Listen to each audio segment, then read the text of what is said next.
اللہ الرحمن الرحیم نحمده ونصلی ونسلم علی رسولہ الکریم۔ ایک بہت ہی اہم بات انشاءاللہ اگر آپ کو سمجھ آ گئی تو زندگی جنت بن جائے گی۔ اللہ کے گھر میں بیٹھ کے کہہ رہا ہوں یہ بات، جس کو سمجھ میں آ جائے گی۔ لوگ ہزاروں روپے ورکشاپیں کرتے ہیں، فلاں اسپیکر موٹیویٹ کر رہے ہیں، فلاں کر رہے ہیں۔ میرے بھائیوں، آسمانی علم، دیکھیے قرآن کی ایک آیت ہے، الا یعلم من خلق وہو اللطیف الخبیر۔ کیا جس نے بنایا ہے وہ نہیں پہچانتا؟ حق اسی کو ہے جس نے بنایا ہے۔ جو مشین بنائے گا وہی اس کا استعمال کا طریقہ بتائے گا۔ یہ مشین کس نے بنائی ہے؟ اس کے اندر نفس کس نے رکھا؟ اس کے ساتھ شیطان کس نے لگایا؟ اب اسی نے بتا دیا کھول کھول کے۔ اب جو میں یہ لفظ، میں آپ کو ایک مضمون سنا رہا ہوں ایک اللہ والوں کا، اس کا ایک ایک لفظ سونے کے پانی سے لکھنے کا ہے۔ بلکہ بہتر یہ ہوگا کہ آپ اس کو سننے کے بعد آپس میں مذاکرہ کریں۔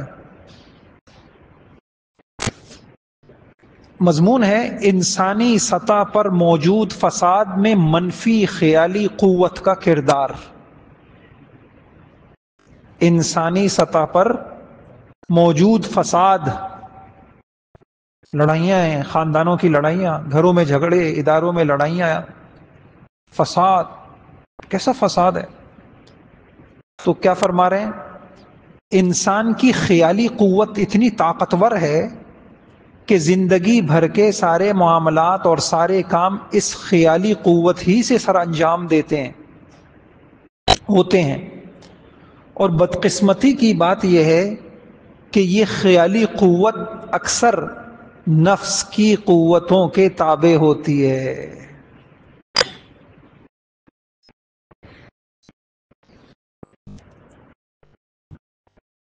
یہ خیالی قوت کس کے تابع ہوتی ہے؟ اب جب کوئی چیز غلط انسان کے ہاتھ میں چلے جائے تو وہ صحیح استعمال ہوگی یا غلط؟ کسی پاگل کے ہاتھ میں چاقو آ جائے،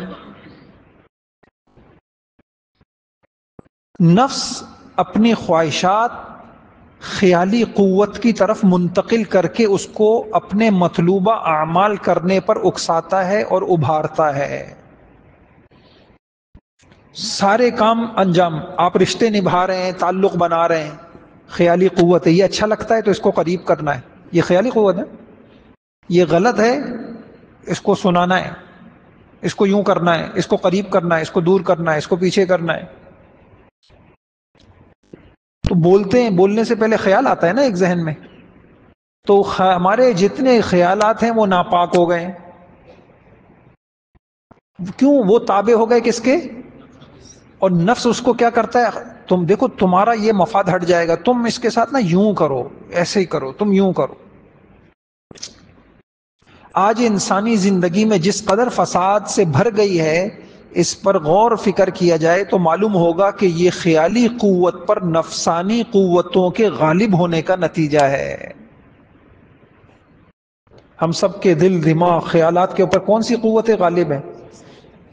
بھائی آپ کہیں گے نہیں میرے تو نہیں ہے، تو پھر آپ کو فجر میں کون سی قوت نہیں آنے دیتی؟ وہ سارے اعمال جو وقار انسانیت کے منافی ہیں، جو انسانوں پر اپنی بالادستی کو قائم رکھنے کا ذریعہ ہوتے ہیں، میں بڑا رہوں، جو انسانیت کی قیمت پر دولت کے ڈھیر جمع کرنے سے تعلق رکھتے ہیں، رشتے جاتے ہیں، میراث دباؤ، پیسہ لو، فنا کرو، کسی پہ دھوکہ دو، وہ سارے اعمال نفسانیت پر مبنی خیالی قوت کے غلبے کا نتیجہ ہیں۔ سوچ پاک نہیں ہے، اس سوچ کے اندر دخل ہے نفسانیت کا۔ انسان کی انفرادی زندگی ہو یا اجتماعی زندگی، اس میں موجود ساری خرابیاں خیالی قوت کی منفی صورت اختیار کرنے کا نتیجہ ہیں۔ جب تک خیالی قوت پر، بہت غور سے سنیے گا، ہے نہیں ایک ایک لفظ سونے کے پانی، جب تک خیالی قوت پر نفس کی گرفت ڈھیلی نہیں ہوگی، یہ خیالی قوت پاکیزہ صورت اختیار نہیں کرتی۔ بولیں میں کیا بولا میں نے؟ جب تک خیالی قوت پر نفس کی گرفت ڈھیلی نہیں ہوگی اس وقت تک آپ کے خیالات پاکیزہ نہیں ہو سکتے، نہیں ہو سکتے۔ اچھا، اس وقت تک دنیا مقامی سطح سے لے کر عالمی سطح تک فساد، انتشار، ناانصافیوں، ظلم، ستم، بحرانوں سے دوچار رہے گی جب تک یہ نہیں ہوگا۔ کیونکہ اسی طرح کا کوئی نفسانی انسان ہسپتال میں بیٹھا ہوگا، اسی طرح کا انسان جو ہے آفسوں میں بیٹھا ہوگا، اسی طرح کا انسان تھانوں میں بیٹھا ہوگا، اسی طرح کا انسان عدالت میں بیٹھا ہوا ہوگا، اسی طرح کا انسان وزیر بنا ہوا ہوگا، جس کی خیالی قوتیں کس کے تابع ہوں گی؟ نفس کی، اور اس کی خواہش اس کو بتا رہی ہوگی کہ یوں کرو یوں کرو یوں کرو۔ حکومتی نظام کے چند بہتر ہاتھوں میں آنے سے اس صورتحال میں کوئی فیصلہ کن تبدیلی واقع نہیں ہوگی۔ اس لیے فرد کی تربیت ضروری ہے، باپ کی تربیت ہوئی ہوئی ہو، بیوی کی تربیت ہوئی ہوئی ہو، ماں کی تربیت ہوئی ہوئی ہو، نندوں کی تربیت ہوئی ہوئی ہو، بھابھیوں کی تربیت ہوئی ہوئی ہو، ساسوں کی تربیت ہوئی ہوئی ہو، تب ہمارے گھروں میں سکون آئے گا۔ کہاں سے ہو تربیت؟ وقت ہی نہیں ہے، یہ پکانا، یہ کھانا، یہ گھومنا، یہ خریدنا، یہ دینا، وقت ہی نہیں ہے۔ اس لیے فساد کا مرکز انسان کی خیالی قوت ہے جو کس کے تابع ہے؟ نفس کے تابع ہے۔ جب تک فساد کے اصلی مرکز کی اصلاح کی صورت پیدا نہ ہوگی، افراد کی خیالی قوتوں میں شائستہ انسانی خطوط نقوش غالب نہیں ہوں گے، تب تک انسانوں کے لیے دولت کی ہڈیوں پر ایک دوسرے سے لڑنے سے بچاؤ کی صورت پیدا نہیں ہو سکتی۔ بھائی بھائی سے لڑ رہا ہے دولت کی ہڈیوں پر۔ اس نقطے کو نہ سمجھنے کا نتیجہ ہے کہ انسانی سطح پر خیالی قوت کو پاکیزہ بنانے اور خیالی قوت کو کنٹرول کرنے والی نفس کی قوت کو مہذب بنانے کے کام کی طرف نہ صرف کوئی توجہ نہیں بلکہ اس کو کام ہی نہیں سمجھا۔ ابھی تو نفسی کو نہیں سمجھا، کب سمجھ میں آئے گا؟ کب اس کی ہلاکتوں کو سمجھیں گے؟ کب پھر ہمیں یہ ذہن بنے گا کہ یار اس کو پاک کرنا ہے؟ ابھی میں آج انشاءاللہ نفس کے اوپر اور بات۔ اس طرح کی صورتحال میں انسان کے اندر سے فساد کے جراثیم نکلنے کی ساری صورتیں مسدود ہیں۔ خیالی قوت کو پاکیزہ بنانے کے لیے اس قوت کو استعمال کرنے والی نفس کی قوت کو مہذب بنانے کی ضرورت ہے۔ اس کے بغیر خیالی قوت نہ قابو میں آ سکتی ہے، نہ صحت مند ہو سکتی ہے۔ اچھا، عجیب بات، یہ کام ایسا ہے جو دل کو طاقتور بنانے سے ہو سکتا ہے۔ کون سا کام؟ کہ ہماری خیالی قوتیں نفس کی گرفت سے چھوٹ جائیں اور صحیح کام کرنے لگ جائیں، پاک، صحیح ہے؟ تو یہ کام کیسے ہو سکتا ہے؟ کیا بات کہہ دی بھائیوں، یہ کروڑوں کی باتیں ہیں، اس کے بغیر ہم زندگی کا ایک دن سکون سے نہیں گزار سکتے۔ اب کیا ہوا؟ دل طاقتور ہے، دل خوبصورت ہے، دل اچھا ہے، تو پھر نفس کو قابو کر لے گا۔ نفس قابو آ جائے گا تو خیال قابو۔ اور میں اکثر ایک جملہ، ہم نے ڈپریشن کی کلاسیں لیں گے نا، ہمارے حالات، ہماری پریشانیاں ہمارے حالات کی وجہ سے نہیں ہیں، ہمارے خیالات کی وجہ سے۔ سب کچھ خیالات ہیں۔ اگر ہماری سوچیں اچھی ہیں تو ہمارے بول بھی اچھے ہیں۔ جس کی آپ نے دیکھا منفی سوچ والا انسان، آپ رہ سکتے ہیں اسے؟ آپ لوگوں کا سابقہ پڑا ہوگا، ایک آدمی ہے بات میں بھی نا الٹی چیز نکال لے گا، آپ کے فرشتوں کو بھی خبر نہیں ہوگی کہ میری یہ نیت تھی، وہ آپ کی یہ نیت بنا دے گا۔ آپ کوئی سیدھی سی بات کریں گے، وہ اسی میں سے الزام نکال لے گا۔ کتنا مشکل ہوتا ہے ایسے لوگوں کے ساتھ۔ آپ کوئی کام کریں گے، وہ خواہ بدگمانی پیدا کر دے گا۔ اللہ پاک ہم سب کی حفاظت فرمائے۔ کسی کو عذاب اللہ کچھ عذاب نہ دیں، یہ عذاب دے دینا، یہ عذاب دے دیں کہ اس کے خیالات منفی ہو جائیں، بس اس کے لیے جہنم ہے، اس کے لیے یہ منفی خیالات ہی جہنم ہے۔ تو دیکھیے بہت اچھی بات، غور سے سنیے گا، یہ کام ایسے ہو سکتا ہے جو دل کو طاقتور بنانے سے ہو سکتا ہے۔ انسانی شخصیت میں دل وہ مرکز ہے جو نفس کی بے لگام خواہشات پر بھی غلبہ پا سکتا ہے۔ کمال ہو، انسانی شخصیت میں دل وہ مرکز، ایسے تھوڑی حضور نے کہا 1400 سال پہلے، الا ان فی الجسد مضغہ فاذا صلحت صلح الجسد کلہ۔ لوگوں غور سے سنو، غور سے سنو، تمہارے اس وجود میں ایک لوتھڑا ہے، ایک گوشت کا ٹکڑا ہے، اگر وہ صحیح ہو جائے تو سب صحیح ہو جائے، وہ صحیح ہو جائے تو تمہارے گھر کا نظام صحیح ہو جائے، وہ صحیح ہو جائے تمہارے ہسپتال صحیح ہو جائیں، تمہارے ادارے صحیح ہو جائیں، تمہاری حکومتیں صحیح ہو جائیں۔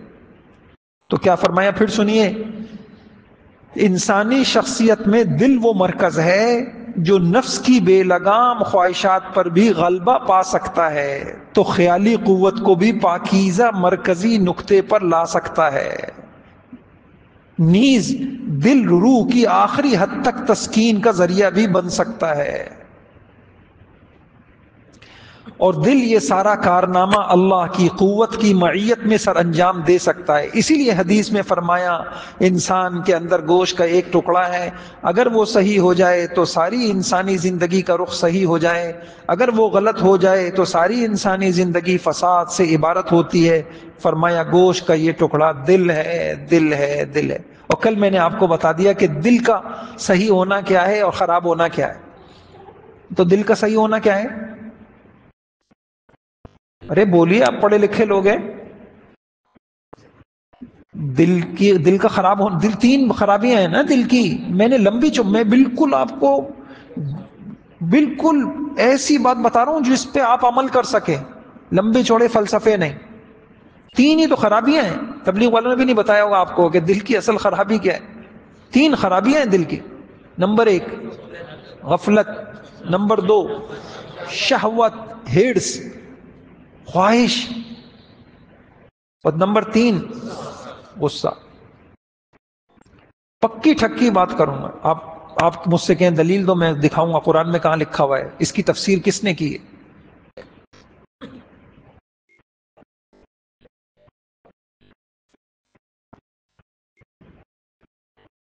اور دل میں پتہ نہیں، یہ جو شہوت میں کہہ رہا ہوں اس کو محبت کہہ لیں، آپ اس کو ہرس کہہ لیں۔ شہوتیں کتنی ہیں؟ حب جاہ، جاہ ہوتا ہے نا، جاہ، میری حیثیت، میرا اسٹیٹس، یہ بیماری، میں بڑا نظر آؤں۔ اب آپ کو سمجھ میں آ گیا؟ آپ لے لو بھائی جتنی ڈگریاں لینی ہیں، آپ کر لو جمع جتنا کیسا ہے، اگر آپ کی خیالی قوت پاکیزہ نہیں ہے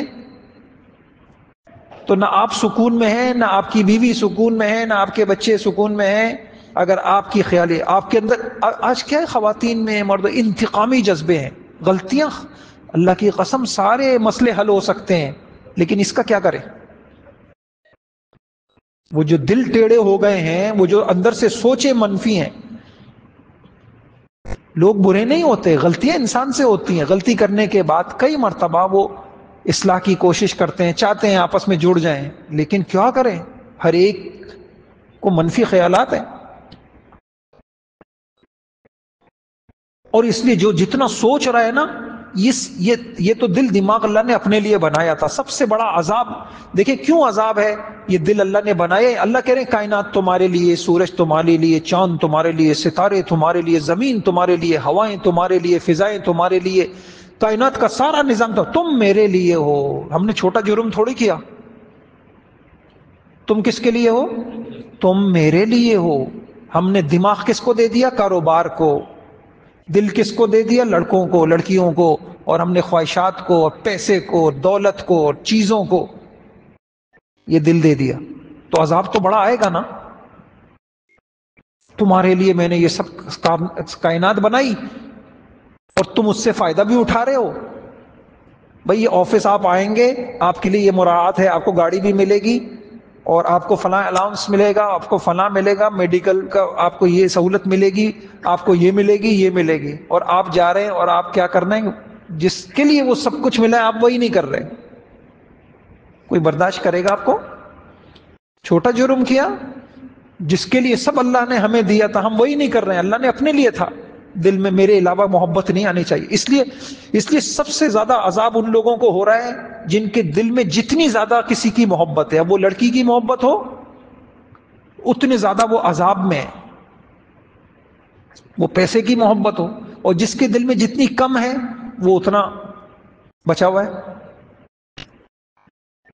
اس لیے آپ دیکھیں اسی مسجد کے اندر ہم چھوٹے تھے، ایک امام صاحب ہوتے تھے مولانا شبیہ صاحب، ان کا ایک بیٹا تھا، ایک ہی بیٹا اکلوتا، بیچارے صبح بچے کو چھوڑنے جا رہے تھے، ٹفن ہاتھ میں ہے، ایکسیڈنٹ ہوا، باپ بیٹا دونوں چلے گئے. ان کے والد آئے، ایسا صبر. اللہ والے بیوی بھی رکھتے ہیں، بچے بھی رکھتے ہیں، دل اللہ کا ہی ہوتا ہے. اس لیے ان کو چیزوں، یہی جن کی کتاب ہے نا، ہم ان کے یہاں گئے تو ان کا جوان بچہ وہ آتا تھا، ہم سے ملتا تھا، بولتا تھا. بعد میں پتا چلا ایک ایکسیڈنٹ میں مر گیا. میں نے تعزیت کے لیے فون کیا، ایسا صبر. کہہ رہے نہیں، اللہ کی رضا پہ راضی رہنا چاہیے، اللہ کی رضا پہ راضی. تو دل جب اللہ سے لگا ہوا ہوگا تو چیزوں کے چھوٹنے کا غم کم ہوگا. جب دل میں اللہ ہی اللہ ہوں گے، اللہ ہی اللہ ہوں گے. دیکھیں حضور علیہ السلام کا دیکھیں سب چیزیں استعمال کی ہیں، بیویاں بھی ہیں، رشتہ داریاں بھی نبھائی ہیں، سب کچھ کیا ہے، لیکن دل کس سے لگا ہوا تھا؟ حضرت عائشہ کہتی ہیں کہ گھر میں ہوتے تھے اور اذان ہو جاتی تھی، ایسے ہو جاتے تھے ہمیں پہچانتے ہی نہیں ہیں. اور ہم نے سب سے بڑا جرم کیا، سب سے بڑا ہمارا جرم کیا ہے کہ جو دل اصل مرکز تھا وہی ہم نے اس میں سب ہے، اچھے کھانے، اچھے کپڑے، گاڑیاں، فلاں صورتیں، تصویریں، کس کس کی صورتیں، تصویریں، سب کچھ ہے، نہیں ہے تو اس میں اللہ نہیں ہے. تو بے چینی تو ہمارا مقدر ہوگی، بے چینی تو ہوگی ہمارا مقدر. نمازیں بھی ہیں، اس میں سجدے بھی ہیں، پر دل میں اللہ نہیں ہے. دل میں اللہ آ جائے تو دل کو پاک کرنا پڑے گا. اور میں نے آپ کو بتا دیا، ابھی آج اور پڑھ دیتا ہوں. دل کی پاکیزگی کیسے ہوگی؟ کثرت ذکر سے ہوگی. دل کی صفائی کیسے ہوگی؟ دل کا زنگ کیسے چھوٹے گا؟ اللہ کا ذکر ٹوٹ کے. اور جتنا جس کے ذکر میں طاقت ہوگی، طاقت سمجھ گئے؟ میں نے کل ایک جملہ بولا تھا، کیا بتایا کریں؟ محویت. ہاں شاباش، یہ بھی کہا. کیا ہونا چاہیے ذکر میں؟ محو، گم ہو جانا. جتنا جس کے ذکر میں یہ طاقت ہوگی نا، اتنا ہی اس کا دل پاکیزہ ہو جائے گا. بے دہانی نہیں، گم ہو جائے انسان. آج بھی ایسے آپ کے کراچی میں یہ ماشاءاللہ نوجوانوں میں ایسے ہیں، ان کا مراقبہ کرتے ہیں، اتنا ان کا دھیان ہے، وہ آس پاس ان کو نہیں پتا چلتا کیا ہو رہا ہے. پھر جو دولت ملتی ہے نا، یہی ہمارا ایک طالب علم تھا، تو میں نے کہا کہ بھئی تم بیت ہو، تم وہ کر رہے ہو؟ کہنے میرا ایک جاننے والا ہے بنوئی ٹاؤن میں طالب علم پڑھتا ہے، وہ بیت ہے مولانا شمس الرحمان صاحب سے. کہنے لگے وہ مراقبہ کہنے صبح جائے وہاں پڑھنے جاتا ہے طالب علم، تو وہ اتنے 6 گھنٹے تک اللہ کا ذکر کرتا ہے. دوپہر کی چھٹی ہوتی ہے، کھانا نہیں کھاتا، ذکر کرتا ہے. کہتے ہیں مجھے اسی سے سب مل جاتا ہے. یہ آج کے دور کی باتیں. روح ایسی پاکیزہ ہو جاتی ہے، دل اتنا پاکیزہ ہو جاتا ہے.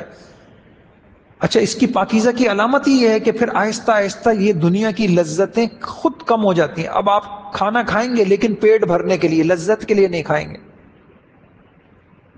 اللہ ہمارے حال پہ رحم کر دے بھائیوں. یہ راستہ تھا سکون کا، یہ راستہ تھا اللہ کی معرفت کا تھا، اسی کے لیے ہم آئے تھے، اسی کے لیے اللہ نے ساری کائنات کو بنایا تھا. ابھی تو ہمیں یہی نہیں پتا کہ کرنا کیا تھا، کب شروع کریں گے، پھر کرتے کرتے تو بھائی یہ وقت لگ جائے گا.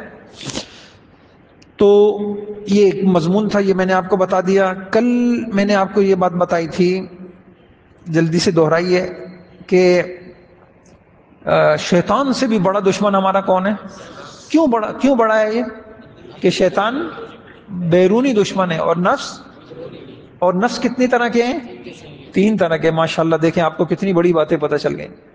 نمبر 1 امارہ، نمبر 2 لوامہ، نمبر 3 مطمئنہ. نمبر 3 مطمئنہ، اطمینان سے. ہم سب کا کون سا ہے؟ امارہ ہے. اچھا پھر میں نے آپ کو بتایا تھا نفس مطمئنہ. اب آج ایک بات سنیے. سوال، انسان کو گمراہ کرنے کے لیے نفس امارہ مسلسل کوشش میں لگا ہوا ہے. آپ کسی لمحے،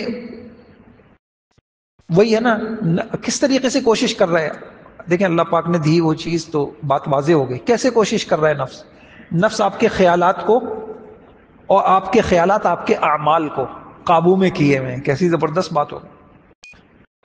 نفس خواہش پھینک رہا ہے، چل بھائی اب یوں کر، اب میسج کر لڑکیوں کو، اب یہ کھا، اب یہ کر، اب یہ کر، اب یہ کر. اور آپ نفس کہاں پھینک رہا ہے؟ خواہشات کہاں پھینک رہا ہے؟ خیالات کو. اور ان خیالات سے کیا وجود میں آ رہے ہیں؟ اعمال. آپ پہلے سوچتے ہیں تو پھر دیکھتے ہیں، آپ پہلے سوچتے ہیں تو پھر بولتے ہیں، آپ سوچتے ہیں، ایسا ہی ہے نا. اچھا سوال، انسان کو گمراہ کرنے کے لیے نفس مسلسل کوشش میں لگا ہوا ہے. اس سے بچنے کا طریقہ کیا ہے؟ ہمارا نفس امارہ کس طریقے سے نفس مطمئنہ بن جائے. اب سنیے گا غور سے. تزکیہ نفس، کل میں نے کہا تھا 2 چیزیں. ایک کیا تھا؟ تصفیہ، صوت سے صاف، تصفیہ قلب. اور دوسرا ہے تزکیہ، یہ قرآن کی اصطلاحیں ہیں. دوسرا ہے تزکیہ نفس. تزکیہ کس کو کہتے ہیں؟ پاک کرنا. نفس کو کیا کرنا؟ پاک کرنا. کیا مطلب؟ ناپاک ہے. اللہ اکبر. ابھی میں آپ کو قرآن کی آیتیں پڑھوں گا نا، میرے خیال میں آپ قرآن میں کوئی مضمون ایسا نہیں دکھا سکیں گے جتنا یہ مضمون اللہ نے بیان کیا. 11 قسمیں کس کو کہتے ہیں قرآن میں؟ مجھے آپ کہیں دکھا دیں 30 پاروں میں کسی بات کو سمجھانے کے لیے اللہ پاک نے 11 قسمیں کھائی ہیں. 11 قسمیں. نفس کو سمجھانے کے لیے اللہ نے کتنی قسمیں کھائی ہیں؟ اور یہ کل آپ کا کام ہے، آپ جا کے خود قرآن کھولے گا. آپ نے کہا میں اپنے پاس سے بول رہا ہوں. 11 قسمیں. 11 قسمیں کس کو کہتے ہیں؟ تو نفس پاکیزہ ہوگا. نفس امارہ کا علاج کر کے آپ اسے مطمئنہ بنائیں. اور پہلے یہ گزر چکا ہے کہ دین پہ چلنے کے لیے 2 چیزوں کی ضرورت ہے. ایک تصفیہ قلب اور دوسرا تزکیہ، یعنی قلب کو صاف کرنا اور نفس کو پاک کرنا. یوں بولیں، قلب کو صاف کرنا اور نفس کو پاک کرنا. اچھا اگر تصفیہ قلب نہیں ہوگا تو کیا ہوگا؟ تو دل میں اللہ کی محبت کی بجائے غیر کی محبت ہوگی، اور اس غیر کی محبت سے بگاڑ پیدا ہوگا. اس کا طریقہ کیا ہے؟ اس کا طریقہ یہ ہے کہ کسی مرشد کے بتائے ہوئے ذکر سے آپ کا تصفیہ ہو جائے گا. اللہ والے آپ کو ذکر بتا، اصل میں وہ علاج کا ذکر ہوتا ہے. یہ جو آپ لوگ ذکر کرتے ہیں یہ ثواب کا ذکر ہے. علاج کا ذکر کیا ہوتا ہے؟ جب کسی، دیکھیں نا آپ نے گھر میں پیلنڈول رکھی تھی، اٹھا کے کھا لی، نہیں سمجھ رہے. اور جب علاج کرانا ہوتا ہے تو پھر آپ کہاں جاتے ہیں؟ چاہے وہ علاج کرانا، تو بھائی دل کا علاج کرانا ہے تو شیخ کرے گا علاج، باقی کرتے رہیں آپ پورا قرآن روز پڑھیں، آپ کا علاج نہیں ہوگا. اتنی بڑی بات سنیے. اللہ تعالیٰ کی محبت جب دل صاف ہو جاتا ہے، اللہ کی محبت معرفت کھلم کھلا نظر آنے لگتی ہے، پھر کام بن جاتا ہے. بہرحال اب دوسری چیز ہے نفس کو پاک کرنا. یہ بہت مشکل کام ہے، زندگی کھپ جاتی ہے اس میں، کیونکہ نفس امارہ بذات خود خبیث ہے، گندا ہے، اللہ کا دشمن ہے. اس کے اندر شب و روز پوری قوت سے، انسان کے اندر شب و روز پوری قوت سے گمراہ کرنے میں مصروف، پوری قوت سے یہ آپ کو گمراہ کر رہا ہے، بھٹکا رہا ہے. دل کی صفائی تو ذکر کے ذریعے ہوتی ہے، لیکن نفس کی پاکیزگی ذکر سے بھی نہیں ہوتی. سن لیں آپ لوگ، نفس کی پاکیزگی نہیں ہوتی. ساری زندگی آپ ذکر کریں، لاکھوں میں ذکر کریں، نفس نہیں پاک ہو. نہ مجاہدوں سے ہوتی ہے. آپ ساری زندگی روزے رکھیں، مجاہدے کریں، رات بھر ایک ٹانگ پہ کھڑے ہو کے نفلیں پڑھیں.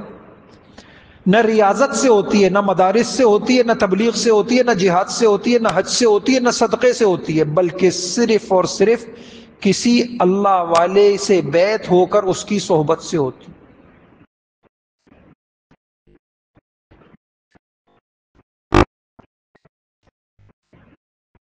لوگ کچھ بھی کہیں، جتنے تبلیغ کے بزرگ ہیں نا یہ سب بھی بیعت تھے. مولانا الیاس بیعت تھے، مولانا انعام الحسن صاحب بیعت تھے، مولانا احسان صاحب بیعت تھے، مولانا نذر الرحمان صاحب بیعت تھے. خالی تبلیغ سے نہیں، نہ مدرسوں سے تزکیہ ہوگا. اچھا سوچنے کی بات ہے، سوچنے کی بات ہے، نفس تو اتنا خطرناک ہے، آپ کو عجیب عجیب چیزیں سجھا رہا ہے، تو ہم اپنا علاج خود ہی کریں گے. کیسے کریں گے بھائی؟ بڑے بڑے لوگوں کو ضرورت پڑتی ہے کہ حضرت یہ جو میں کام کر رہا ہوں اس میں نفسانیت کا تو دخل نہیں ہے. چونکہ دل اللہ کی محبت معرفت کا گھر تھا، صاف ستھرا تھا، لیکن غیر کی خواہش نے اسے گندا کر دیا تھا. مگر وہ ذکر سے صاف ہو جائے گا. دل صاف کرنا ہے نا، تصفیہ اس قلب، تو وہ تو آپ نے ذکر کیا، صاف ہو گیا. مگر یہ جو ہے، مگر نفس تو امارہ تو خود ہی گندا ہے، یہ تو خود اصل میں ناپاک ہے. نہ ذکر سے صاف ہوتا ہے، نہ اعمال سے، نہ دینی علم سے، نہ تبلیغ سے، نہ جہاد سے، بلکہ صرف اور صرف کسی اللہ والے سے اپنا علاج کرانے سے ہوتا ہے. جیسے گوبر خود ناپاک ہے نا، اب آپ اس کو صابن سے دھوئیں گے پاک ہو جائے گا. ہاں ایک شکل ہے، اس گوبر کو آپ جلا دیں، جلا کے کیا کر دیں، راکھ بنا دیں، تو فقہ کا قاعدہ ہے کہ یہ پاک ہو جائے گا. گدھا ہے مرا ہوا، ناپاک ہے نا، اب آپ اس کو خوب شیمپو سے صابن سے دھو رہے ہیں، پاک ہوگا. لیکن یہ گدھا نمک کی کان میں گر جائے اور گھلتے گھلتے گھلتے یہ گدھا بھی کیا بن جائے، نمک. تو مسائل لکھے ہوئے ہیں کہ پھر یہ کیا ہو جائے گا. جب چیز اپنی حیت بدل دیتی ہے تو پھر کیا ہو جاتی ہے، پاک ہو جاتی ہے. اچھا اب غور سے سنیں، بہت خطرناک بات نہیں ہو گئی؟ اب ہم جتنے ہم اعتکاف کر لیں، ہم حج کر لیں، ہم نمازی بن جائیں، ہم صف اول کے نمازی بن جائیں، سب کچھ ہو جائے گا، لیکن نفس نہیں پاک ہوگا. اب اس کی دلیل کیا ہے سنیے. اس کی 4 دلیلیں ہیں. نمبر 1، قرآن سے. دل کی صفائی کی نسبت اللہ نے ذکر کی طرف کی ہے. لِكُلِّ شَيْءٍ سِقَالَةٌ وَسِقَالَةُ الْقُلُوبِ ذِكْرُ اللَّهِ. ہر چیز کی صفائی کا کوئی نہ کوئی طریقہ ہوتا ہے. دل کی صفائی کہاں سے ہوگی؟ ذکر سے. تو دل کی صفائی کی نسبت اللہ نے خود ہی حدیث میں کس کی طرف کر دی؟ ذکر کی طرف. اچھا لیکن نفس کی پاکیزگی کی نسبت ذکر کی طرف نہیں کی. قرآن کے اندر اللہ تعالیٰ نے اچھا حضور دنیا میں آئے اسی لیے تھے، 3 کاموں کے لیے آئے تھے. ایک کام یہ تھا کہ سب کے نفسوں کو پاک کرنا. قرآن کی 4 آیتیں ہیں. یعلمہم الکتاب، ایک کام حضور کے 3 کام تھے. اس لیے دنیا کا اعلیٰ ترین انسان وہ ہے جو ان 3 کاموں میں لگا ہوا ہے. یعلمہم الکتاب، یہ جو کتاب اللہ ہے اس کو سکھانے آئے تھے. آگے کیا ہے؟ والحکمہ، حکمت حدیث ہیں حضور کی. اور تیسری چیز کیا ہے؟ وَيُزَكِّيهِمْ، اے نبی آپ کا کام یہ ہے کہ آپ ان کا تزکیہ کریں. یہ نہیں کہا اے لوگوں تم اپنا تزکیہ کر لو. تو تزکیہ اور پاکیزہ بنانے کی نسبت کس کی طرف کی ہے؟ نبی کی طرف کی ہے. تو معلوم ہوا کہ تزکیہ خود نہیں ہوتا، کوئی کرتا ہے تو ہوتا ہے. ایسی مر جائیں گے. واضح ہو گئی بات؟ یہ بالکل واضح بات ہے. تو اس میں کوئی یہ کہے کہ اے نبی ان کو ذکر بتائیں، یہ ذکر کریں گے پاک ہو جائے گا، نہیں. اے نبی آپ پاک کر. اس لیے عجیب بات لکھی ہے، چلے آگے آ جائے گا. اچھا دوسری دلیل حدیث میں آتا ہے المرء علی دین خلیلہ فلینظر احدکم من یخالل. انسان جو ہے، جو اس کا دوست ہوتا ہے نا، وہی اس کا مذہب ہوتا ہے، وہی اس کا دین ہوتا ہے، وہی اس کا طور طریقہ ہوتا ہے، وہی اس کا انداز ہوتا ہے. انسان دوستوں کے طریقے پہ چلتا ہے. اگر آپ کے دوست اچھے ہیں، آپ کی سوچیں اچھی ہیں. اور جو شیخ ہوتا ہے، مرشد ہوتا ہے، وہ ایک گہرا دوست ہوتا ہے. اس لیے پتہ چلا کہ مرشد کامل میں جو تزکیہ اور صفائی، تقوی، محبت، معرفت الہی موجود ہوگی، وہ کیفیت اس میں منتقل. یہ بڑی عجیب بات میں آپ کو بتا رہا ہوں، کاش کہ یہ کوئی سمجھے بات. یہ جو بیعت میں بھی آپ کے شیخ، دو چیزیں ہوتی ہیں. آپ نے جس سے بیعت کی اس کے دل میں اللہ کی تعلق کتنا مضبوط ہے، کیونکہ اس کے دل کے اثرات آپ. نمبر دو، آپ کو ان سے محبت کتنی ہے. بس یہ دو دروازے کھل جائیں نا، آپ خود بخود آپ ایسے اڑیں گے اللہ کی طرف. یہ دو چیزیں جس خوش نصیب کو اللہ دے دے، اس کو شیخ ایسا مل جائے جو معمولی دل والا نہ ہو، اس کے دل میں بہت زیادہ اللہ کا ذکر سمایا ہوا ہو، دنیا اس کی حیثیت کچھ نہ ہو، اس کا دل بہت قوی ہو. اور نمبر دو، آپ کو اس سے محبت بھی ہو. جب محبت سے نا پھر دل سے دل منتقل ہوتی ہیں، چیزیں منتقل ہوتی ہیں. محبت کے بغیر نہیں ہوتی، محبت کے بغیر نہیں ہوتی. ہم نے یہاں اپنے استادوں کو دیکھا، ان کو اپنے شیخ سے محبت تھی، ان کی شکل ویسی بن گئی، ان کی ادائیں ویسی بن گئیں. محبت سے نا انسان جذب کرتا ہے. نہیں کرکٹروں سے محبت ہوتی ہے، ان کی چال چلنے لگ جاتے ہیں. اداکاروں سے محبت ہوتی ہے، ان کے جس سے محبت ہوتی ہے نا، انسان بولنے کا اسٹائل اس کی طرح سے ہو جاتا ہے. ایک چیز ہے محبت کھینچ لیتی ہے انسان کو. تو بڑے نصیب والے ہوتے ہیں جن کو کسی اللہ والے سے محبت ہو جائے، باقی کا کام اللہ خود کرا دیتا. ذکر سے اتنا نہیں ہوتا جلدی جتنا جلدی اللہ والوں کی محبت سے ہو جاتا ہے. محبت اور صحبت، محبت صحبت، محبت صحبت.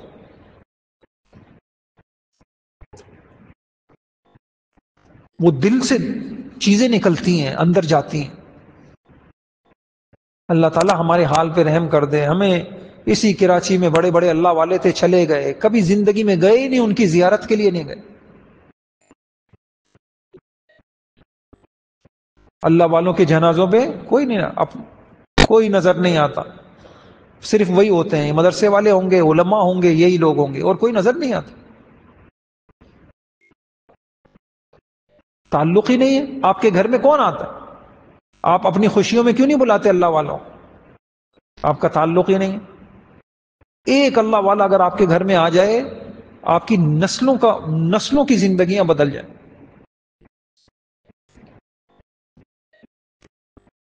صحابہ حضور کو اپنے گھر یا رسول اللہ تشریف لے آئیے، برکت ہو جائے گی، صحابہ بلایا کرتے تھے. اچھا میں آؤں گا انشاءاللہ، حدیثوں میں موجود ہے. ہمارے گھر میں سب آ رہے ہیں، کون نہیں آ رہا؟ کوئی اللہ والا نہیں آ رہا، کوئی تعلق ہی نہیں ہم سے. کس کو بلائیں، کون آئے؟ حالانکہ یہ ایسا آسان طریقہ ہے کہ آتے رہے جاتے رہے. وہ آپ کی اولاد دیکھے کہ یار والد صاحب یہ کون بزرگ آئے تھے کہ والد صاحب ان کی چپلیں سیدھی کر رہے تھے، والد صاحب ان کی ہاتھ دھلا رہے تھے، ان کے آگے بچھے چلے جا رہے تھے. اس سے نا اولادوں کے دل میں عظمت منتقل ہوگی. بس عظمت آ جائے گی، ان کا ایمان محفوظ ہو جائے گا. اتنا شارٹ کٹ راستہ. میں نے یہ آئے نا تشریف لائے تو میں نے گھر میں 2-3 مرتبہ آئے، کمرے میں آئے، خوش ہو گیا. میں نے کہا کہ حضرت یہ میں نے گھر کی مسجد بنائی ہے، اس میں نماز پڑھ لیں، 2 رکعت نماز پڑھ. صحابہ کہتے تھے یا رسول اللہ آپ گھر میں تشریف لائیے، پھر حضور نماز پڑھتے تھے تاکہ برکت ہو جائے. یہ ہیں برکتوں کے راستے، رحمتوں کے راستے. پھر کتنا اچھا ہوتا اپنی اولادوں کو لے کے، بیٹا فلاں بزرگ ہیں، بہت بڑے بزرگ ہیں، اس کے اثرات ہوتے، بیٹا آج انشاءاللہ ان سے عید میں جا کے ملیں. اس سے بڑی عید کیا ہوگی کہ آپ کسی اللہ والے سے ملیں. کچھ نہیں کریں، جائیں مسافہ کریں، ملیں، آہستہ آہستہ جان پہچان ہو جائے گی، آہستہ آہستہ تعلق بن جائے گا. بس آپ کے نصیب جاگ جائیں گے. اس کو کام سمجھیں، اس کو کام سمجھیں. اپنی دنیا میں مگن ہیں بھائیوں، دنیا سے جا رہے ہیں، اللہ والے جا رہے ہیں، ہم ان کے دل کی کوئی دولت نہیں لے رہے. اصل دولت تو دلوں کی دولت ہے. بغیر معرفت کے مر رہے ہیں. نمازی بھی بغیر نمازی بھی اللہ کی معرفت، اللہ کی پہچان کے بغیر مر رہا ہے. حاجی بھی اللہ کی پہچان کے بغیر مر رہا ہے، اللہ کی محبت کے بغیر مر رہے ہیں. تو اب یہ کیا کہا؟ 2 دلیلیں ہو گئی. تیسری عجیب دلیل سنیے. صحابہ اکرام کو جو کچھ ملا، اچھا عجیب بات، صحابہ کا کیا مطلب ہے؟ صاحب کا کیا مطلب ہے؟ ساتھی. تو صحابہ کی تو بہت ساری خوبیاں تھیں. اچھا وہ سارے نمازی تھے نا؟ نمازی تھے نہیں تھے؟ وہ تہجد گزار تھے نہیں تھے؟ وہ مجاہد تھے نہیں تھے؟ تو یہ ساری تو ان کی صفتیں تھیں، لیکن ان صفتوں کو نہیں بیان کیا جاتا. کون سی صفت بیان کی جاتی ہے؟ صحبت والی صفت. یعنی صحابہ میں بہت ساری صفات تھی. وہ مجاہد بھی تھے، وہ معلم بھی تھے، وہ مبلغ بھی تھے، وہ تبلیغی بھی تھے، وہ نمازی بھی تھے، وہ راتوں کے وہ تھے، وہ صدقہ کرنے والے بھی تھے. لیکن کون سی صفت بیان کی جاتی ہے؟ معلوم ہوا کہ سب سے بڑی چیز کیا ہے؟ صحبت. ان کا سب سے بڑا امتیاز کیا ہے؟ ان کی سب سے بڑی شان کیا ہے؟ اب سنیے، صحابہ کو جو ملا وہ حضور کی صحبت سے ملا. نہ علم سے ملا، نہ مجاہدوں سے ملا، نہ ریاضتوں سے ملا، نہ ذکر سے ملا، نہ مدرسے سے ملا، نہ تبلیغ سے ملا. اگر ان کو کچھ ملا تو حضور کی صحبت سے ملا. اگر صحابی ایمان لانے کے بعد کچھ دیر بھی زندہ رہا اور دنیا سے رخصت ہو گیا، چاہے اس نے ایک نماز بھی نہیں پڑھی، تو سارے دنیا کے ولی، سارے دنیا کے اولیاء وہ اس کے قدم کے برابر نہیں ہو سکتے. یہ صحبت اتنی بڑی چیز ہوتی. پتہ چلا کہ صحبت سے جو مقام ملتا ہے وہ علوم سے نہیں ملتا، وہ دینی قربانی وغیرہ سے نہیں ملتا. صحبت سے جو چیز ملتی ہے وہ کہیں اور نہیں ملتی. میں نے خود پڑھا حضرت تھانوی رحمۃ اللہ علیہ کا کہ ذکر کم ہو، صحبت ہو ادب کے ساتھ تو کام بن جائے گا. خالی ذکر سے کام نہیں بنے گا. خالی صحبت سے کام بن سکتا ہے. ایک آدمی سست ہے، بہت زیادہ ذکر نہیں کرتا، لیکن اللہ والے کی صحبت نہیں چھوڑتا، اس کا کام بن جائے گا. محبت کے ساتھ تھوڑا ہی ذکر کر لیتا ہے، کچھ نہ کچھ کر لیتا ہے. ایک آدمی ذکر بہت کر رہا ہے لیکن صحبت نہیں ہے اس کے پاس، اس کا کام نہیں بنے گا. کام کا کیا مطلب؟ اب میں نے آپ کو سمجھا. کیا کام؟ نفس پاک نہیں ہوگا اس کا. ہاں اس کا دل صاف ہو سکتا ہے، اس کا دل کچھ نہ کچھ صاف ہو جائے گا جب، لیکن اس کا نفس پاک. جب نفس پاک نہیں ہوگا تو ہر وقت اندیشہ ہے نا کہ یہ نمازی بھی کسی وقت گمراہ ہو جائے. اوفو،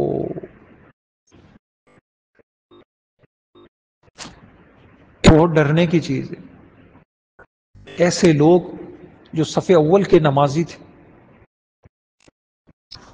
کبھی کبھی دیکھیں، سنیں غور سے، میں کانپ گیا. مجھے ابھی کسی نے بتا، صف اول کے نمازی، سب سے پہلے مسجد میں آنے والے، ایک دم کیا ہو گیا ان کو، اب وہ گھر میں بھی نماز نہیں پڑھ. حیران ہے لوگ، کیا ہو گیا؟ سالہ سال سے تہجد کے وقت یہاں آ جاتے تھے.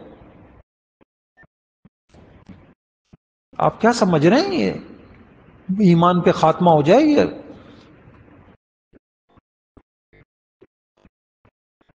نفس تو ساتھ تھا نا، ایسے کہ ہم سب کو بھی رشک آتا تھا کہ یار یہ بچے، ابھی رات کو ہمارے یہاں مدرسے کے بچے ماشاءاللہ تہجد میں اٹھتے ہیں، مجھے بتاتے تھے کہ بچے اٹھ رہے ہوتے ہیں تو میں پہنچ جاتا ہوں.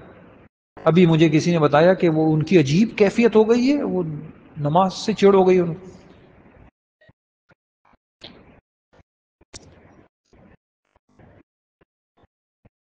یہ خالی عبادتوں سے نہیں ہوتا مسئلہ یہ حل. خود سوچنے کی بات ہے نا. بیماریاں بغیر ڈاکٹر کے بیماری جسم کی نہیں ختم ہوتی. تو اتنی بڑی بیماری نہیں کرو بیٹا، یہ نہیں کرو. اتنی بڑی بیماری کیسے ختم ہوگی نفس کی؟ اچھا، 3 دلیلیں ہو گئیں. پہلی دلیل کیا تھی؟ کہ دل کی صفائی کی نسبت ذکر کی طرف، لیکن نفس کی پاکیزگی کی نسبت حضور کی طرف، کہ آپ ان کا نفس پاک کریں. ایک. دوسری دلیل، انسان جن کی صحبت میں رہتا ہے ان کے طور طریقے اختیار کرتا ہے تو دین آئے گا صحبت سے.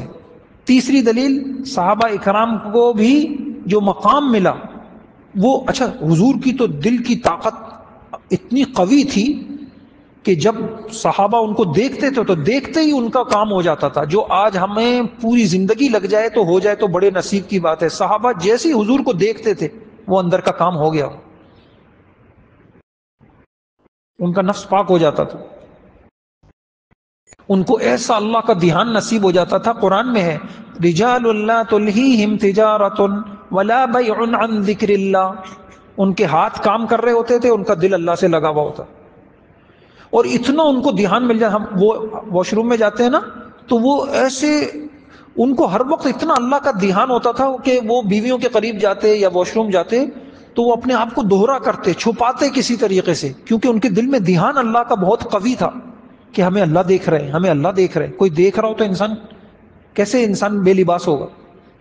یہ قرآن میں الا انہم یثنون صدورہم لیستخفوا من الا حین یستغشون ثیابہم یعلم ما یسرون. وہ حضور کی صحبت سے ہی ان کے سارے کام ہو جاتے. چوتھی دلیل شیطان سے. حضرت تھانوی رحمہ اللہ, شیطان بہت نیک تھا. کیا تھا؟ کروڑوں سال اس نے بے ریا عبادت کی, لیکن اس کا ایمان بچا. اتنی عبادت کرتا تھا اور اتنی مجاہدے کرتا تھا کہ اس کا نام طاؤس الملائکہ, فرشتوں کا سردار تھا.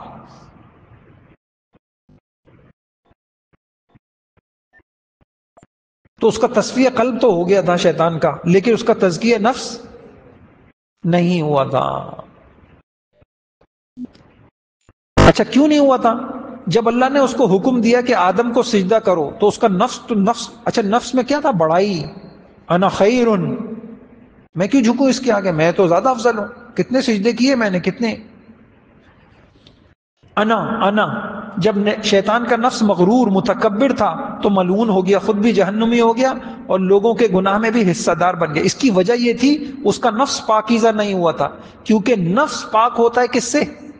مرشد سے, شیخ سے, معالج سے, روحانی طبیب سے, اور اس کو طبیب ملا نہیں. کیوں نہیں ملا طبیب؟ کیونکہ طبیب فرشتے تو بن نہیں سکتے تھے, کیونکہ فرشتوں کی جنس الگ ہے, وہ تو نہ کھاتے ہیں نہ پیتے ہیں.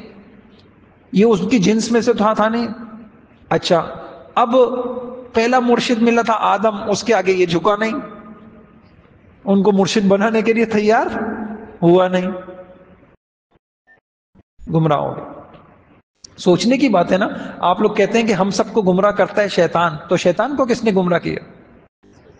شیطان کو اس کے نفس نے گمراہ کیا. کتنا بڑا ہوگا کہ ابلیس کتنا چالاک ہے, کل ہم نے پڑھا, لیکن اس کا نفس کتنا خطرناک تھا کہ اتنا بڑا عبادت گزار, فرشتوں کی صحبت میں رہنے والا, اتنا بڑا عبادت گزار, پھر بھی کیا ہو گیا؟ نفس نے اس کو بھٹکا دیا, بہکا دیا.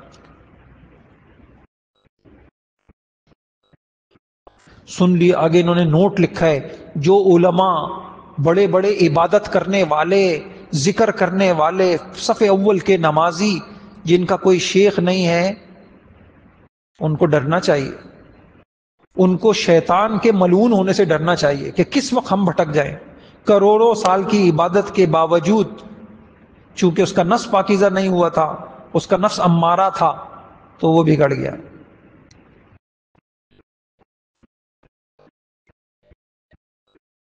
اب سنیے, یہ ایک سوال سمجھ میں آ گیا. یہ سوال کیا تھا؟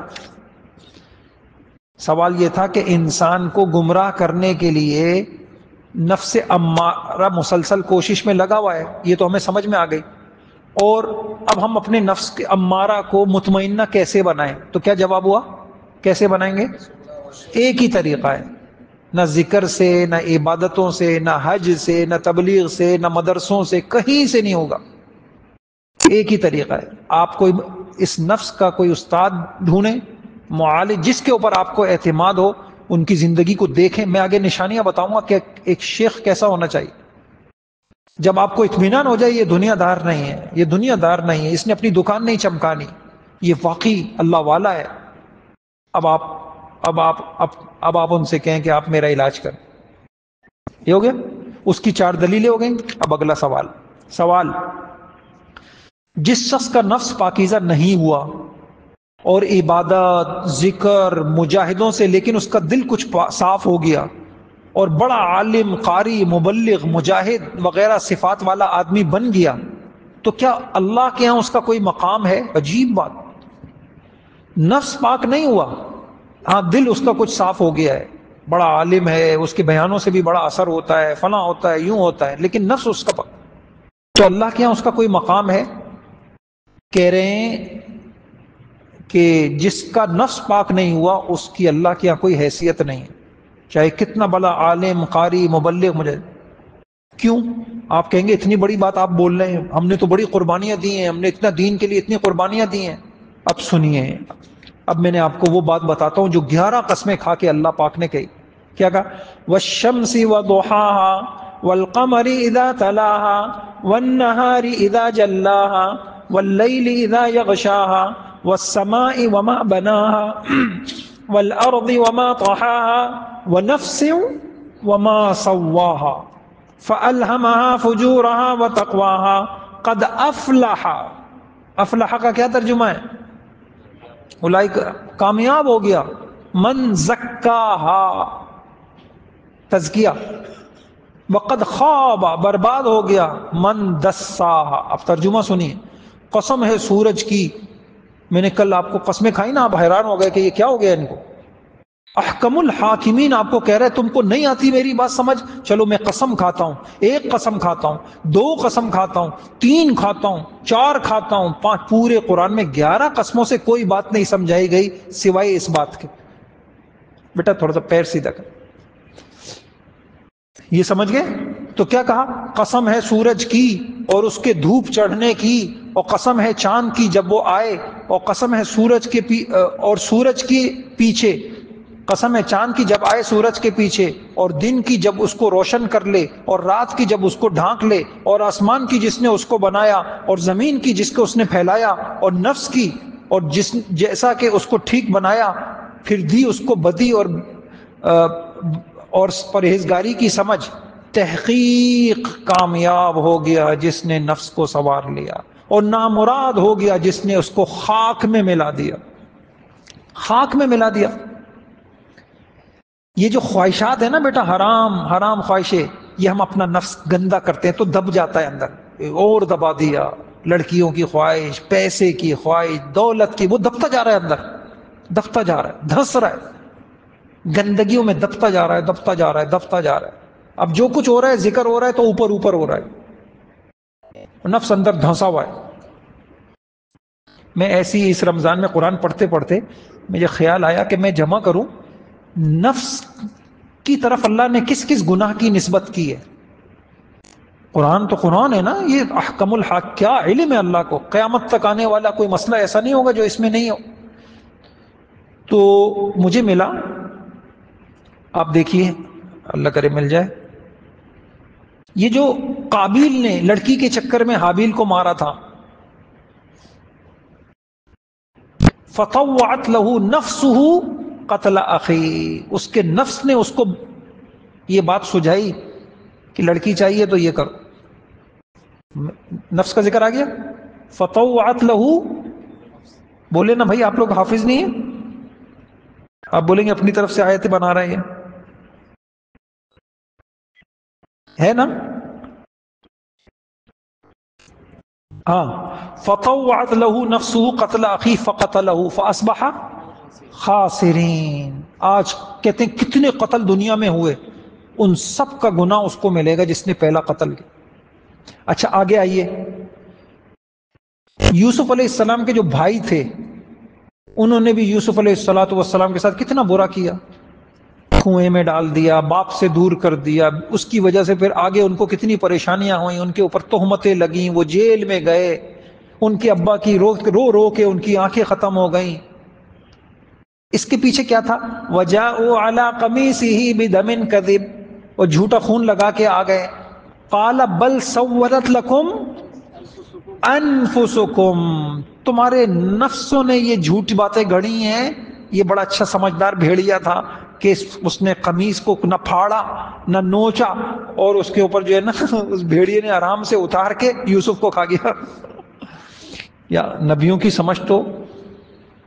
قال بل سولت لکم، یہ تم نے اپنے نفسوں سے ایک بات بنائی ہے.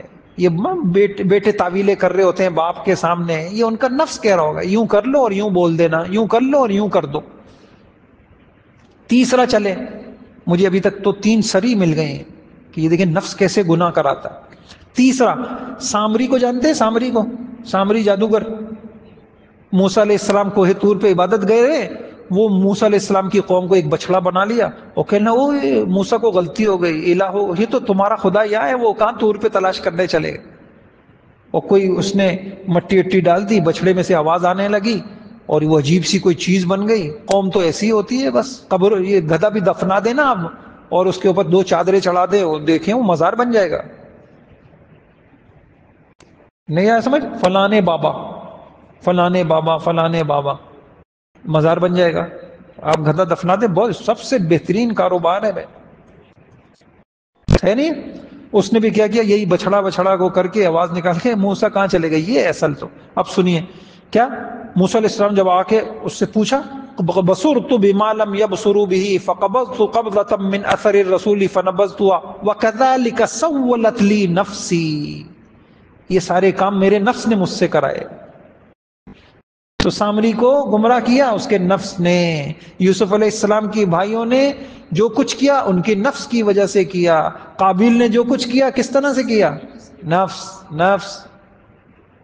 وراودته التي هو في بيتها عن نفسه وغلقت الابواب، زلیخا نے حضرت یوسف علیہ السلام کو زنا کی طرف دعوت دے رہی تھی، وراودته التي هو في بيتها عن، اور میں کیسے سمجھاؤں آپ کو، میں احکم الحاکمین کی ایک آیت بھی کافی تھی سمجھانے کے لیے، یہ کتنے طریقے سے میں نے آپ کو سمجھا دیا، اللہ مجھے بھی سمجھا دے۔ ہمارا اصل کام کیا تھا، ہم کن کاموں کے پیچھے لگ گئے؟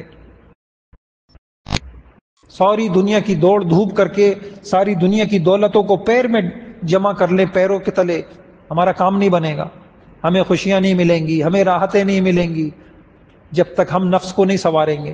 تو اللہ تعالیٰ نے کتنی قسمیں کھائی ہیں؟ اور 11 قسمیں کھائی ہیں، کس بات پر؟ صرف ایک بات سمجھانے پر۔ کیا؟ دیکھو بھائی، کیا سمجھانے پر؟ قد افلح۔ چلیں اگر آپ کو یقین نہیں آ رہا نا، آج جائیے گا پارا کھولیے گا، اما پارا، اور اس میں والشمسی نکالیے گا، آپ کہیے گا کہ یار واقعی 11 قسموں کے بعد ایک، قد افلح من وقد خاب من، کامیاب ہوا من، کون؟ وہ شخص، زکاہا، کامیاب ہوا، وہ کامیاب نہیں ہوا جس کا کرائے کے گھر سے اپنے گھر میں چلا گیا، وہ کامیاب نہیں ہوا جس کے پاس پیسوں کے انبار ہے، جس کے پاس اپنا بنگلہ ہے، جو گھر میں بیوی سے خوش ہے، جس کے بچوں سے خوش ہے، نہیں، اللہ کہہ رہے وہ کامیاب۔ وقد خواب من دسا کا مطلب کیا ہوتا ہے؟ دھسا دینا، جس نے دھسا دیا اپنے نفس کو۔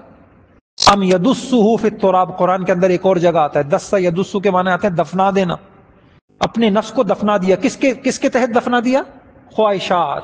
تو معلوم ہوا ایک خواہش پر دوسری خواہش پر دوسری خواہش، اس کا نفس دفن ہو گیا، دفن۔ اللہ کہہ رہے ہیں ناپاک، گندا۔ اگلا سوال سنیں، سوال اچھا چلیں، یہ بات بھی سمجھ میں آ گئی کہ تصفیہ تو ذکر سے ہو جاتا ہے لیکن تزکیہ نہیں ہوتا، اس کے لیے شیخ چاہیے، اور یہ بات بھی سمجھ میں آ گئی کہ نہ تعلیم سے، نہ مدرسوں سے، نہ تبلیغ سے، کسی چیز سے تزکیہ نہیں ہوتا، تزکیے کے لیے آپ کو کسی استاد کو، کسی معالج کو وہ کرنا پڑے گا، یہ بات بھی سمجھ میں آ گئی۔ لہٰذا جو لوگ اکیلی عبادتیں کر رہے ہیں، خوش ہیں کہ ہم صف اول کے نمازی ہیں، فلاں ہیں، ان کو ڈرنا چاہیے ابلیس کے معاملے سے۔ اگلی بات، کیا کوئی کہہ سکتا ہے کہ میرا تزکیہ ہو چکا ہے، چلو میں بیعت ہو گیا تھا؟ کوئی کہہ سکتا ہے؟ یہ عجیب بات کہہ رہے ہیں، ایسا کہنا حرام ہے، یہ اتنا خطرناک کام ہے، آپ نہیں کہہ سکتے کہ میرا نفس کی شرارتیں اتنی کیوں؟ قرآن میں اللہ پاک نے کیا کہا؟ فَلَا تُزَكُّوا أَنفُسَكُمْ هُوَ أَعْلَمُ بِمَنِ اتَّقَىٰ، یہ مت بولا کرو کہ میں پاک ہو گیا ہوں، وہ تمہارا رب جانتا ہے کون متقی ہوا ہے، کون پاک ہوا ہے، کون نہیں۔ کسی شیخ کو بھی یہ کہنے کی اجازت نہیں ہے، بڑے سے بڑے ولی کو یہ کہنے کی اجازت نہیں ہے کہ جناب میرا تزکیہ ہو چکا ہے۔ کیا ہے قرآن کی آیت؟ فَلَا تُزَكُّوا، سورہ نجم، پڑھ لی نا کل پڑھی ہے نا امام تراوی میں، والنجم اذا ہوا، تو اسی میں اس کی آیت نمبر 32 ہے، فلا تزکوا انفسکم، کسی کو یہ اجازت نہیں ہے، کسی مقام پہ اجازت نہیں ہے کہ وہ یہ جا کے کہے کہ میں نے اپنا نفس پاک کر لیا۔ لگے رہو موت پہ پتہ چلے گا، لگے رہو، مانگتے رہو، روتے رہو، ڈرتے رہو، انشاءاللہ کرم ہو جائے گا۔ وہ بڑا کریم ہے نا، ضائع نہیں کرے گا کسی کی محنت کو، بس ڈرتے چلتے رہو۔ مستغنی مت بنو کہ ہمیں اللہ والوں کی ضرورت نہیں، ہم خود کر لیں گے اپنا، ہم صف اول کے نمازی ہیں، اذان ہوتے ہی مسجد میں آ جاتے ہیں۔ نہیں بھائیوں، ضرورت ہے۔ کیوں آپ بولے نا کراچی سے سارے اسپتال ختم کر دو، نہیں ضرورت ہے، یہ بہت دھوکے باز ہو گئے ڈاکٹر، بڑی بڑی فیسیں لیتے ہیں۔ نہیں، آپ کو ضرورت ہے، جب تک بیماریاں ہیں، جب تک آپ کو معالج کی، تو جب تک نفس کی شرارتیں آپ کے ساتھ ہیں تو آپ کو کسی معالج کی ضرورت ہے۔ اور اتنی خطرناک ہوتی ہیں نفس کی شرارتیں، وہ آپ کو دین کی لبادے کے اندر آپ کو بتائے گا اور آپ کو پتہ بھی نہیں چلے گا۔ کل قیامت میں اللہ آپ کی نیت اس کے بیچ میں سے نکالیں گے، کس لیے کیا تھا؟ تاکہ عالم کہلاؤں، چلو جہنم میں سب سے پہلے۔ مجاہد اب کتنی بڑی عبادت کر رہا ہے آدمی، نماز تہجد پڑھنا تو آسان ہے لیکن جان دینا مشکل ہے نا، تو کتنا بڑا وہ عبادت گزار ہوگا جو جہاد کر رہا ہے اور اپنی جان اللہ کے لیے قربان کر رہا ہے۔ کل قیامت میں اللہ نے نیت نکال لی، اس لیے کہا تھا کہ لوگ بہادر کہے چلو جہنم میں، تمہارا نفس کا تزکیہ نہیں ہوا تھا، تمہاری نیت ہی نہیں پاکے ہوئی تھی۔ سخی ہے، خرچ کر لے، یہ اسپتال فلاں اسپتال، یہ غریب، یہ یتیم خانے فلاں، بہت خوش۔ اندر میں سے اللہ نے نیت نکالی، نفس تمہارا پاک نہیں تھا، میرے لیے تھوڑی کیا تھا، دکھانے کے لیے کیا تھا، ہو گیا سب، چلو جہنم میں۔ آپ نے یہ حدیث سنی ہے نا، بولے نا کہ 3 آدمیوں کو سب سے پہلے جہنم میں ڈالا جائے گا، پڑھی ہے نا آپ نے یہ حدیث؟ فضائل اعمال میں ہے یا نہیں؟ یہ تعلیم میں سب سنتے ہیں، تو سوچنا چاہیے نا۔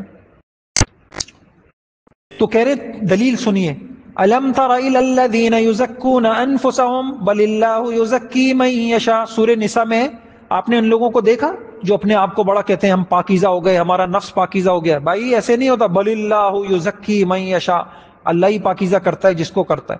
اس سے پتہ چلا اپنے نفس کو تزکیہ شدہ اور صاف سمجھنا حرام ہے، کسی کے لیے جائز نہیں ہے کہ اپنے بارے میں یہ کہے، کیونکہ نفس کی شرارتیں۔ اس کی عجیب دلیل دی انہوں نے، یہ جو 13واں پارہ شروع ہو رہا ہے وما ابرئ، اس میں کیا ہے؟ نبی یوسف علیہ السلام کہہ رہے ہیں وما ابرئ نفسی ان النفس لامارۃ۔ بھائیوں میں یہ نہیں کہتا کہ، نبی کہہ رہے میں یہ نہیں کہتا کہ میرا نفس صاف ہو گیا، نفس تو ہے ہی برائی کا حکم دینے والا۔ اب یہاں دیکھیے یوسف علیہ السلام جو خود نبی تھے، ایک نبی کے صاحبزادے تھے، ایک نبی کے پوتے تھے، ایک نبی کے پڑپوتے تھے، یعنی یوسف بن یعقوب بن اسحاق بن ابراہیم، پھر بھی اپنے بارے میں کیا کہہ رہے ہیں کہ میں اپنے نفس کو پاک نہیں بتاتا کہ میرا نفس پاک ہے۔ معرف القرآن میں لکھا ہے، ذرا سوچئے تو 15ویں صدی کے لوگ کس باغ کی مولی ہیں کہ ہم کہیں کہ ہمارے نفس کا تزکیے کی ضرورت نہیں۔ بیمار کو اپنی بیماری کا پتہ اس وقت تک نہیں چلتا جب تک کہ وہ کسی ماہر ڈاکٹر اور اپنی سے تشخیص نہ کروائے، اور تشخیص کے بعد پتہ چلے گا کہ بھئی آپ کو تو ٹائیفائڈ ہے، آپ کو شوگر ہے، بلڈ پریشر ہے، یرقان کے اثرات ہیں، دل کی بھی 2-3 شریانیں آپ کی بند ہیں۔ پھر بیمار کو احساس ہوتا ہے کہ میں نے پہلے ہی ماہر ڈاکٹر سے تشخیص کیوں نہ کرائی، تاکہ یہ بیماریاں ابتدا سے کنٹرول ہو جاتی۔ اسی طرح جب انسان کسی کامل شیخ سے بیعت کے ذریعے اپنی تشخیص نہیں کرائے، وہ لاکھ کہے کہ میں ٹھیک ہو گیا ہوں، میری آنکھیں قابو میں آ گئی ہیں، میں تو گناہ نہیں کرتا، لیکن جب بیعت ہو جائے گا نا تو پھر شیخ اس کو بتائے گا کہ بھائی آپ کے اندر یہ بیماری ہے۔ میں اللہ تعالیٰ کے نزدیک ہوں یا مخلوق کے، میرے دل میں آخرت کی فکر ہے یا نہیں، پھر گزری ہوئی زندگی پہ حسرت ہوگی یا خوشی۔ کسی نے بتایا میں دن میں دکان پر سوار ہوتا ہوں اور رات کو دکان مجھ پہ سوار ہوتی ہے، بس یہی آج کل عمومی حالت ہے۔ ایک مولوی صاحب نے بیعت کے 4-5 دن ذکر اذکار کرنے کے بعد مجھے بتایا اب محسوس ہوتا ہے کہ نیا ایمان لایا ہوں۔ اللہ تعالیٰ ہم سب کو مرشد کامل نصیب فرمائے، ہم سب کا تزکیہ بھی کر دے، تصفیہ کر دے۔ ہم سب کو شیطان سے ڈرنا چاہیے، شیطان کمزور۔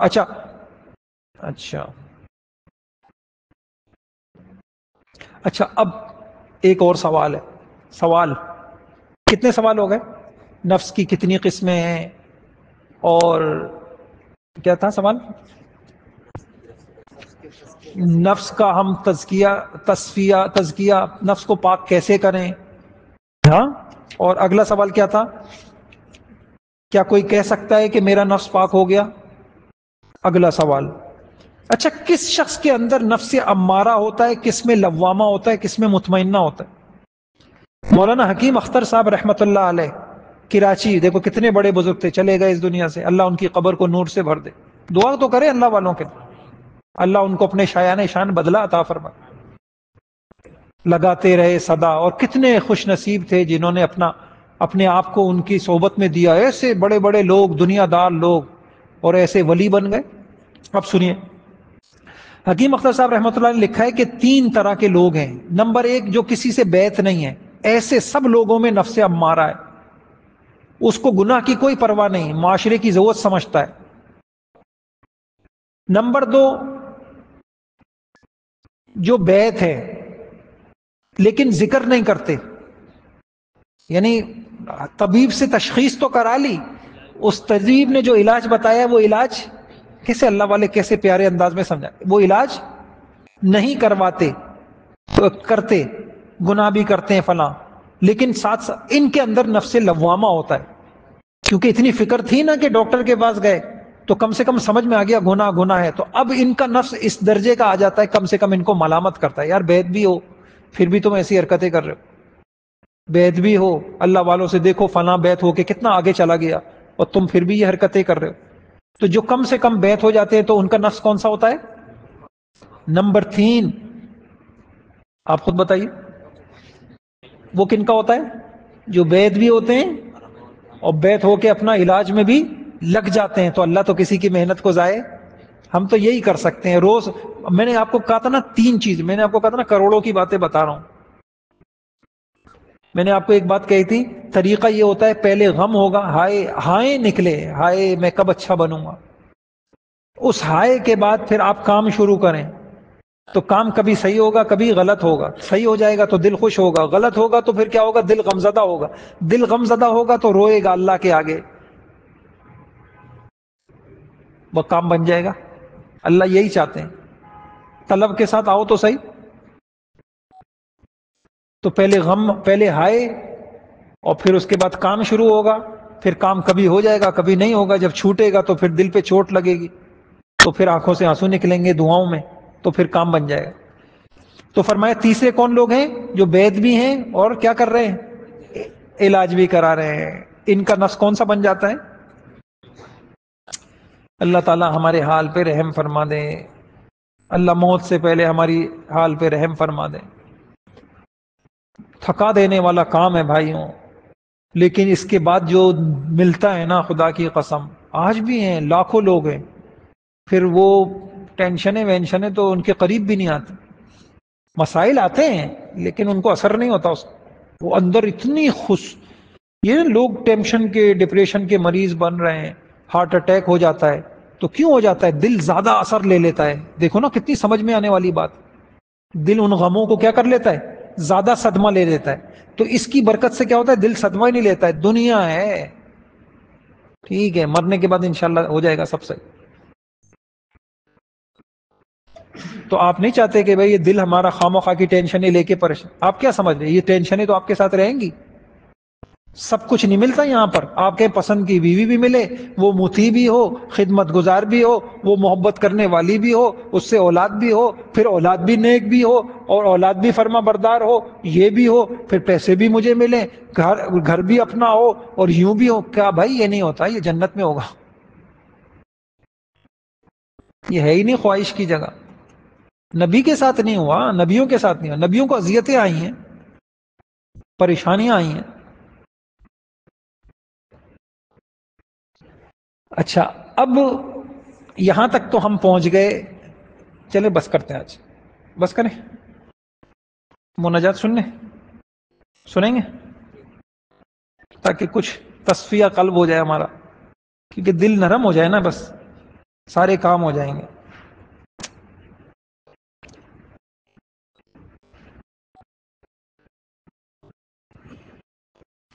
چلیں